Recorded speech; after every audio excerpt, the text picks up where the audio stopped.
Everyone is capable of racist acts, even if you yourself are not racist. And Remmick is the perfect example of this. Spoilers if you haven't seen Sinners. Remmick as an antagonist is particularly interesting because he himself doesn't seem to have ill will towards our protagonist. I'm seeing that translated to the audience in the way that we're receiving this character. The audience is comfortable excusing his actions because he isn't exhibiting any forms of racism, even though he sought out exclusively Black people to turn into vampires, took their souls against their will. And while I don't believe that Remmick himself is racist, forcing people to do something against their will is an aggressive act, a racist one, even if he did it unknowingly. When first introduced to Remmick, we are instantly shown that he is a manipulator. He notices that the couple he's interacting with are members of the Ku Klux Klan, and so he appeals to them by mentioning the Choctaw. And he is sure to hide his accent so that they don't know that he's Irish. And we see the manipulation again when he goes to talk to Mary. He knows she feels isolated because of the way that she looks. After his appeals to her doesn't quite work, he attacks her because he doesn't want allies, he wants servants. Remmick manipulates instead of explaining what his cause is. He realizes that the Black people have something that he can't access, which is a spiritual connection to their ancestors and culture. If he really respected them and saw them as equals, he would have explained his plans instead of turning this entire group. Remmick only starts explaining after he connected to the Black people. Then he understood how important keeping their souls were. Like I mentioned, Remmick himself is not racist. He still enacted violence towards these people and tried to force them into a life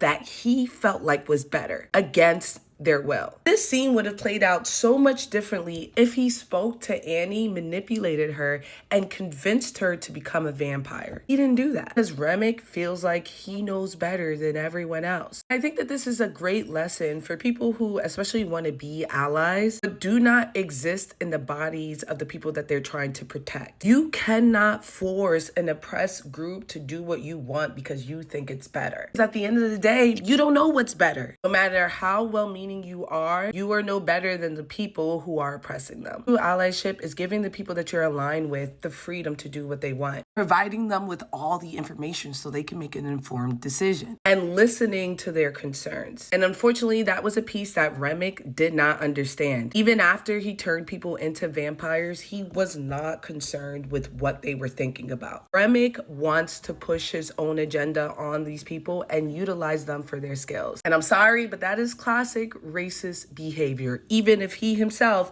is not racist. Honestly, I think it's confirmed when he reacts to them asking if he's Klan with total shock. It was trademark ally gaslighting, and he needed to be called out on it. But tell me, what do you think about Remmick? Let me know in the comments below.